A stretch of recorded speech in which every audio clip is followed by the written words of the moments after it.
बिस्मिल्लाहिर्रहमानिर्रहीम।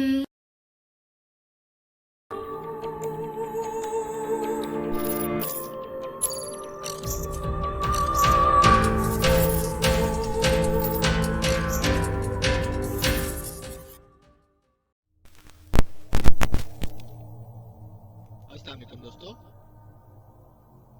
Imran series novel dark club by Mazhar Kaleem MA। अगर आपने अभी तक हमारे चैनल जासूसी दुनिया को सब्सक्राइब नहीं किया तो सब्सक्राइब करें और बेल आइकन पर क्लिक कीजिए।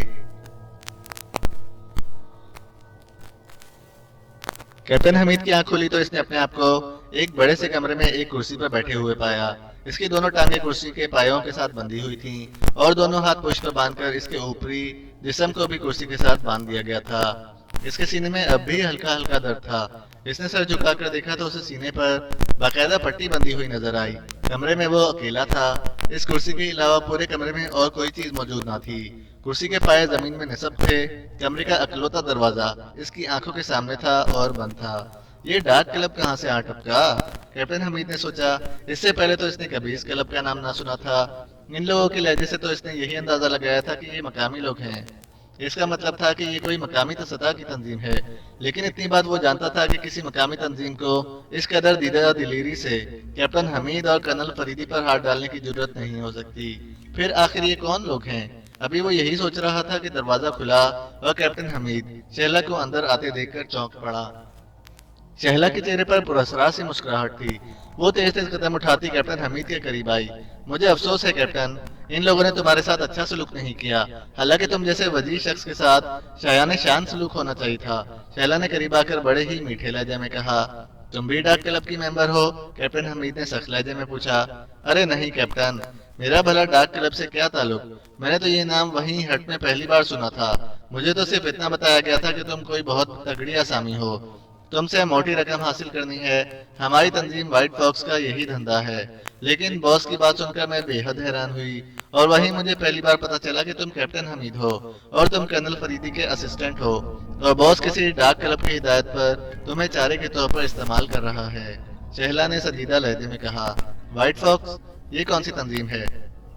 मैंने तो इसका नाम पहले कभी नहीं सुना। कैप्टन हमीद ने सर हिलाते हुए कहा। हमारा ताल्लुक यहाँ से नहीं है, हम गोवा के रहने वाले हैं। शहला ने जवाब दिया और कैप्टन हमीद सर हिलाने लगा। गोवा सागालैंड के मगरबी हिस्से में वाक़े सागालैंड का एक छोटा सा सूबा था, गैर अहम सा। लेकिन तुम्हारा बॉस चाहता क्या है? इसका मकसद क्या है? कैप्टन हमीद ने पूछा। इसका इल्म तो बॉस को ही होगा। वो बेहद चातिर और अय्यार आदमी है। लेकिन मैं तुम्हें पसंद करने लगी हूँ। वो शायद तुमसे कुछ पूछना चाहता है। मैं इससे नजर बचाकर यहाँ इसलिए आई हूँ कि प्लीज तुम इसके सवालों के सही सही जवाब दे देना। मैं कोशिश करूंगी कि तुम्हें कोई तकलीफ ना होने दूं, वरना बॉस बेहद जालिम और सफाक आदमी है। पूरा गोवा इससे कांपता है। शहला ने मिन्नत भरे लहजे में कहा। तो तुम्हें इन्होंने इसलिए भेजा है कि मुझे मोहब्बत का चक्कर देकर सही राज अगुलवाने की कोशिश करो। लेकिन तुम्हारे आने की जरूरत ना थी शहला। कैप्टन हमीद अब इतना गया गुजरा भी नहीं कि तुम जैसे थर्ड क्लास मुजरिमों के सामने झूठ बोलेगा। और ये भी सुन लो कि मेरा नाम कैप्टन हमीद है, कैप्टन हमीद। मैं इंसानों को कच्चा चबा जाता हूँ, इनके नरखरे में दांत गाड़कर इनका खून पी जाता हूँ।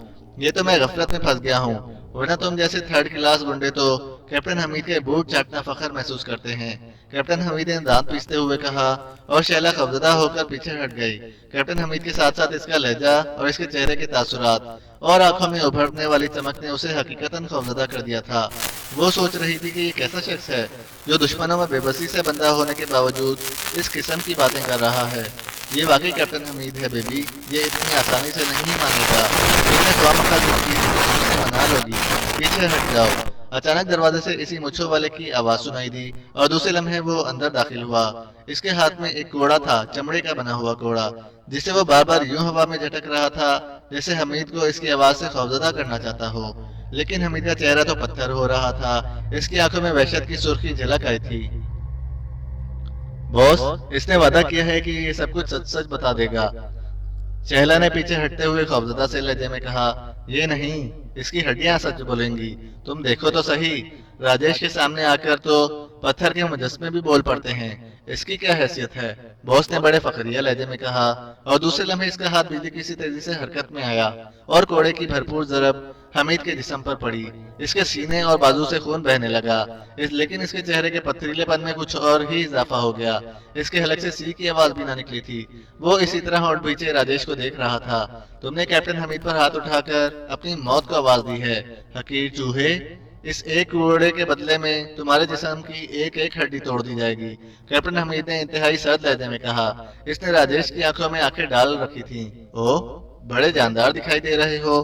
बहरहाल फिक्र ना करो, राजेश के बाजू में बड़ा दम है, राजेश ने सफाक लहजे में कहा। और दूसरे लम्हे इसका हाथ एक बार फिर हरकत में आया और शराब की आवाज के साथ हमीद के बाजू और सीने पर एक और सुर्ख लकीर उभर आई। बॉस बॉस रुक जाइए प्लीज। जब वो सब कुछ बताने पर आमादा है तो फिर, शहला ने बेख्तियार आगे बढ़ते हुए कहा। इसका लहजा मिन्नत भरा था। इसके चेहरे के तासुरात ऐसे थे कि हमीद को यकीन करना पड़ा कि वो इससे हमदर्दी रखती है। मैं चाहता तो तुम्हें वहीं रेत में ही मरने देता, लेकिन मैंने तुम्हें तुम्हारी बैंडेज कराई, तुम्हारी पसलियों में लगने वाली गोली बाहर निकलवाई। लेकिन ये बात याद रखो कि एक गोली तो क्या, सैकड़ों गोलियां तुम्हारे जिस्म में अपना जगह बना सकती हैं। इसलिए जो मैं पूछूं सच सच बता दो। क्या पूछना चाहते हो कुत्ते? कैप्टन हमीद ने नफरत भरे अंदाज में मुंह सुकोड़ते हुए कहा। और राजेश की आंखों में यकलख्त गुस्से के चिराग जल उठे। लेकिन इसने बड़ी जद्दोजहद से अपने आप को संभाला। कर्नल फरीदी अपने कागजात कहाँ रखता है? राजेश ने पूछा। अपने खास कागजात अपनी कोठी के सेफ में, जिसके करीब जाने की भी तुम जैसे चूहों को जरूरत नहीं हो सकती। ये सेफ किस जगह मौजूद है? और ये भी सुन लो कि अगर तुम्हारी मालूमात दुरुस्त साबित ना हुई तो तुम्हारी एक एक बोटी अलहदा कर दी जाएगी। सेफ तहखाने की शुमाली दीवार में निस्ब है और तहखाने का रास्ता कर्नल फरीदी के बेडरूम से जाता है। स्विच बोर्ड की तीसरे बटन को दबाने से फर्श हट जाता है और सीढ़ियां बरामद हो जाती हैं। कैप्टन हमीद ने सपाट लहजे में कहा। गुड, अब सेफ के लिए जो हिफाजती इंतजाम किए गए हैं इनकी तफसीलात भी बता दो। हिफाजती इंतजाम कैसे? वो कर्नल फरीदी का सेफ है, इसके लिए हिफाजती इंतजाम की क्या जरूरत है?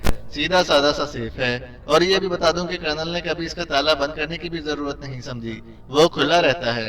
ओके, और अब दुआ करो कि तुमने जो कुछ बताया है वो दुरुस्त साबित हो, वरना, राजेश ने इंतहाई सख्त लहजे में कहा और फिर तेजी से दरवाजे की तरफ मुड़ गया। शहला वहीं कमरे में ही रही। ना ही राजेश ने उसे बुलाया और ना शहला इसके पीछे बाहर गई। राजेश के जाते ही शहला तेजी से एक खुफिया अलमारी की तरफ बढ़ी। इसने अलमारी खोलकर इसमें से एक बड़ी सी ट्यूब निकाली और फिर इस ट्यूब में सफेद रंग की क्रीम इसने जल्दी जल्दी हमीद के जिस्म पर घोड़े की जरबों से पैदा होने वाली लकीरों पर मलनी शुरू कर दी। मुझे अफसोस है कैप्टन, लेकिन मैं मजबूर हूँ, तुम्हें छोड़ नहीं सकती, वरना बॉस मुझे पाताल से भी ढूंढकर बाहर खींच लेगा और फिर मेरी मौत इंतहाई इबरतनाक होगी। तुम इसे नहीं जानते, वो हद से ज्यादा सफाक आदमी है, कमीनगी की हद तक सफाक। शहला ने बड़े नरम लहजे में कहा। वो साथ साथ करीम भी जख्मों पर मलती जा रही थी और जिस जिस जगह करीम लग रही थी वहीं ठंडक सी पड़ती जा रही थी। मैं तुम्हारी इस हमदर्दी को हमेशा याद रखूंगा शहला, तुमने अपनी जिंदगी बचा ली है। कैप्टन हमीद ने सर हिलाते हुए जवाब दिया। तुमने सच बताया है ना? अब भी वक्त है, अगर कोई बात झूठ हो तो मुझे बता दो, वरना बॉस पागल हो जाएगा। शैला ने क्रीम लगाने के बाद ट्यूब बंद करते हुए कहा। वैसे मैंने झूठ नहीं बोला, और दूसरी बात यह है कि मैं तुम्हारे बॉस से बड़ा पागल हूँ, कैप्टन हमीद ने कहा। अच्छा, मैं चलती हूँ, शहला ने कहा और फिर तेजी से दरवाजे की तरफ मुड़ गई। शहला के बाहर जाते ही दरवाजा खुद ब खुद बंद हो गया। कैप्टन हमीद चंदा में खामोश बैठा रहा और जब उसे यकीन हो गया कि वो लोग दरवाजे से हट गए हैं तो उसने तेजी से अपने जिस्म को आगे की तरफ झुकाया और फिर पीछे कर लिया। वो जोर लगाकर बार बार इसी तरह करता रहा। कभी वो दाएं साइड पर झुक जाता, कभी बाएं तरफ। काफी देर तक वो मुसलसल ऐसा करता रहा तो इसके जिस्म के गिर्द मौजूद रस्सियां ढीली पड़ने लग गईं। कैप्टन हमीद की हरकत में तेजी आती गई और चंद लम्हों बाद एक झटके से इस रस्सी का एक बल खुल गया। शायद पुष्ट पर बांधी हुई गांठ खुल गई थी। इस बल्ब के खुलते ही बाकी रस्सियां बिल्कुल ढीली पड़ गईं और कैप्टन हमीद एक जोरदार झटके से घुटनों के बल सामने फर्श पर गिर गया। इसके इस तरह अचानक गिरने से बाकी रस्सियां बिल्कुल ही खुल गईं। अब सिर्फ इसकी टांगों के गिर्द बंधी हुई रस्सियां बाकी रह गई थीं। इसके दोनों हाथ बदस्तूर पुष्ट पर बंधे हुए थे। घुटनों के बल नीचे गिरते ही कैप्टन हमीद ने अपना जिस्म तेजी से दाएं तरफ को फैलाया और फिर अपने दोनों बंधे हुए हाथ इसने कुर्सी के बाएं तरफ करके पाए तक पहुंचा दिए और इसने हाथों से टटोलकर टांग से बंधी हुई रस्सी की गांठ पर उंगलियां रखी और चंद लम्हों बाद इसकी उंगलियों ने बड़ी महारत से गांठ खोलनी शुरू कर दी। वो ये सब कुछ अंदाजे से कर रहा था और चंद ही लम्हों में वो अपनी कोशिश में कामयाब हो गया। इसकी बाएं टांग कुर्सी के पाए की गिरफ्त से आजाद हो चुकी थी। इसने अपने जिस्म को इस बार बाएं तरफ को फैलाया और फिर पहले की दाएं टांग भी इसकी गिरफ्त से आजाद करा ली। अब वो कुर्सी की गिरफ्त से मुकम्मल तौर पर आजाद हो चुका था। अलबत्ता इसके दोनों हाथ अभी तक पुश्त पर बंधे हुए थे। इसी लम्हे इसकी नजरें इस अलमारी की तरफ उठ गईं, जहां से शैला ने ट्यूब निकाली थी। इस अलमारी का फ्रेम लोहे का था और इसका किनारा दीवार से जरा सा उभरा हुआ था। इस तरह एक धार सी बन गई थी। वो ये धार तेज ना थी, लेकिन कैप्टन हमीद के लिए इतना ही सिरा काफी था। इसने अलमारी की तरफ पुश करके दोनों कलाइयों के दरमियान बंधी हुई रस्सी को इस धार पर ऊपर नीचे रगड़ना शुरू कर दिया। इसकी कलाइयां जख्मी होती रहीं, लेकिन इसने अमल जारी रखा और फिर ज्यादा से ज्यादा 5 मिनट बाद इसके हाथ रस्सियों की गिरफ्त से आजाद हो गए। कैप्टन हमीद ने इत्मीनान का एक तवील सांस लेते हुए कलाइयों पर पड़े हुए जख्मों को मला और फिर तेजी से दरवाजे की तरफ बढ़ गया। इसने दरवाजे को अंदर की तरफ खींचा तो दरवाजा खुल गया। उसे बाहर से बंद ना किया गया था। हमीद चंद लम्हे वहीं रुका, बाहर की सुनगुन लेता रहा, लेकिन बाहर खामोशी तारी थी।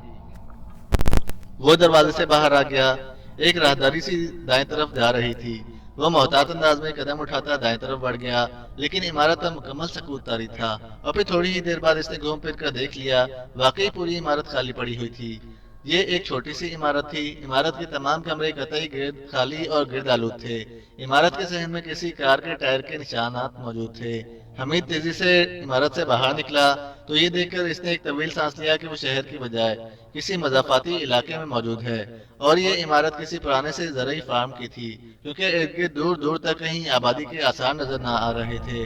हर तरफ चांदनी फैली हुई थी और ऊंची ऊंची फसलें सर उठाए खड़ी चांदनी में चमक रही थीं।